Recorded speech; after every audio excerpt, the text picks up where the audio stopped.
time to meet one of the pirates of the Silicon Valley, the man who invented both Apple I and II. Yes, that's correct. I'm talking about none other than the co-founder of Apple Computers, the one and only Steve Wozniak. Thank you so much for joining us, Woz. Truly a pleasure to have you on Brand Equity. First question first, what's your take on Jobs, the movie, and why is it far from the truth, according to you?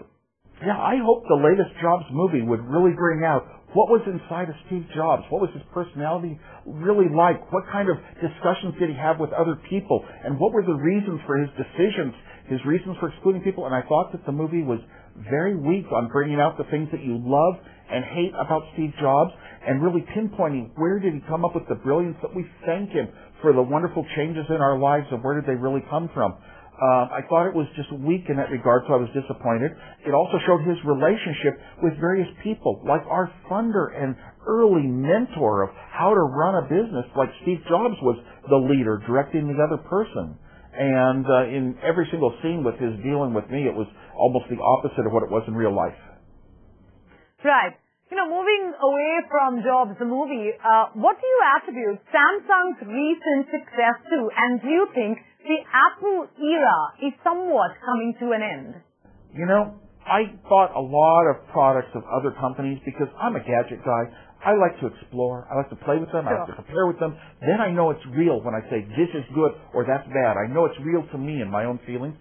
And when I got the Samsung Galaxy S3 phone and the Galaxy Note, these products were really good because I had lots of things I could show my friends that were actually outstanding and good and useful about them. And I'm scratching my head because I'm an iPhone person. So Samsung, has an awful lot of prowess and understanding of what it takes to make good products. Yes, Apple led the way and they followed in our footsteps. They even copied some details of it.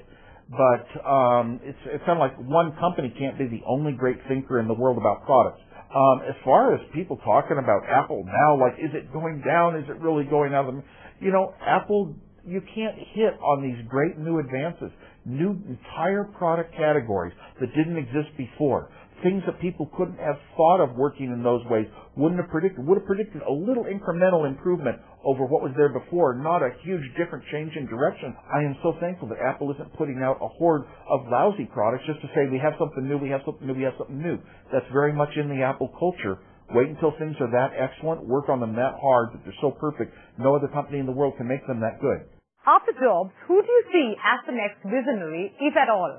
After Steve Jobs, we haven't had enough time to really even test Tim Cook on his visionary abilities. When Steve Jobs came back to the company, quite a few years, of expressing good Apple values and doing things the Apple way before he came up with the iPod, which is what people really drive for, the next great product.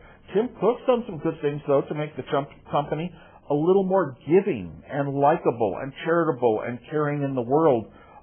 He's taken efforts to make sure that some of our suppliers are, not being loose with their laws, their labor laws and whatever.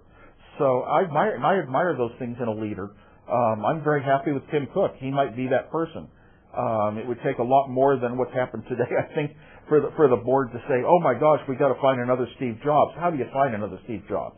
Right. If you had one tip to give Apple today, what would it be? If I had one tip to give Apple, it would be a little more open. You've got big businesses like iTunes and music sales and participation in some of the biggest online music sales company in the world.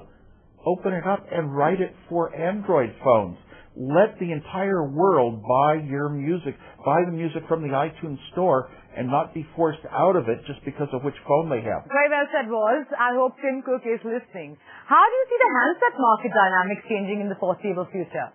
The handsets right now, the smartphones of the world, have all gotten so good that it's hard to imagine. It's largely shape and feel and speed and ability to get everything done quickly and well. And they're really, up there competitive with any computer on a smaller screen level. It's very hard to say how would they get better. I really think the transition towards wearable technology, where it's a little less out of your way. You don't even have to reach in a pocket or a purse to pull out your phone. It's right on your wrist. I think that would be, or on your head, Google Glass style or something. I think wearable technology is going to be the next big breakthrough of maybe through personal computers and the internet, we've only had about 5 major changes in how people use this technology, and that's the next one. Well, this has truly been riveting. Thank you so much, Woz, for joining us once again on Brand Equity. Pleasure speaking with you.